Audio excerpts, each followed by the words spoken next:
कहानी। मोगली और उड़ने वाला तरबूज। सूरज ढलने की तैयारी में था और आसमान का रंग गहरा जामुनी हो रहा था। मोगली, बलू और बघीरा हमेशा की तरह नदी के किनारे अपने पसंदीदा पत्थर पर बैठे थे। बलू, मोगली ने हवा में उड़ती एक सूखी पत्ती को पकड़ते हुए पूछा, क्या जंगल में भारी चीजें भी उड़ सकती हैं?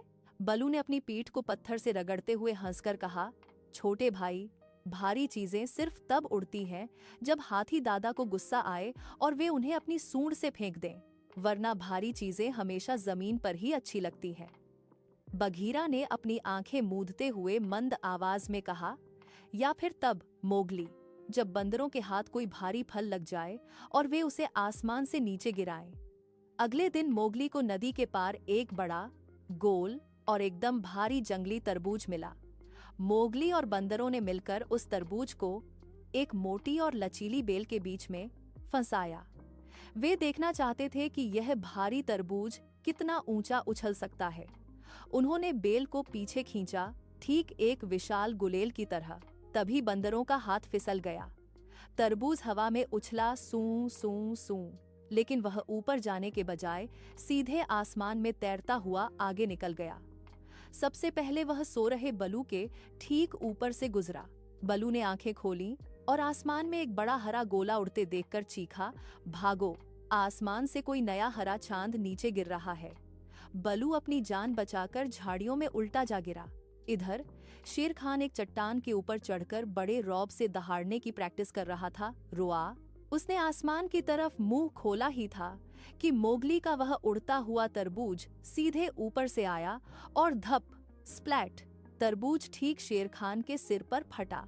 तरबूज का कड़ा छिलका शेर खान के सिर पर एक मजेदार हेलमेट की तरह फंस गया और तरबूज का लाल मीठा रस और काले बीज उसकी पूरी आंखों और चेहरे पर बहने लगे।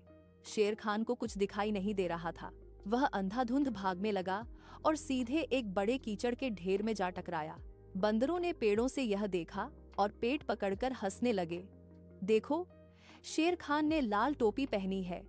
शेर खान तरबूज राजा बन गया। शेर खान अपने सिर पर तरबूज का छिलका टांगे हुए म्याऊं म्याऊं करता हुआ वहां से 9-2-11 हो गया। जंगल का ये तरबूज धमाका शांत होने के बाद शाम ढलने पर मोगली, बलू और बघीरा वापस नदी के किनारे अपने उसी पसंदीदा पत्थर पर आ गए। रात अब पूरी तरह छा चुकी थी। आसमान में हजारों तारे अपनी पूरी बहार में चमक रहे थे, जो अब बिल्कुल शांत थे। जुगनू पेड़ों की डालियों के बीच चुपचाप रोशनी बिखेर रहे थे। दिन भर की वो अतरंगी मस्ती अब एक बेहद ठंडी और शांत बयार में बदल चुकी थी। बघीरा ने एक गहरी और शांत सांस ली और मोगली को अपनी मखमली गर्माहट के पास सटाकर सुला लिया। बलू ने एक लंबी जम्हाई ली। तरबूज का एक बचा हुआ टुकड़ा मोगली को देते हुए धीरे से बोला, छोटे भाई, आज के बाद मैं कभी नहीं कहूंगा कि तरबूज उड़ नहीं सकते, पर अब अपनी आंखें बंद करो और आराम से सो जाओ।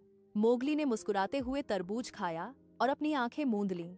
धीरे धीरे बलू के भारी खर्राटों की लय नदी की कल कल ध्वनि में समा गई।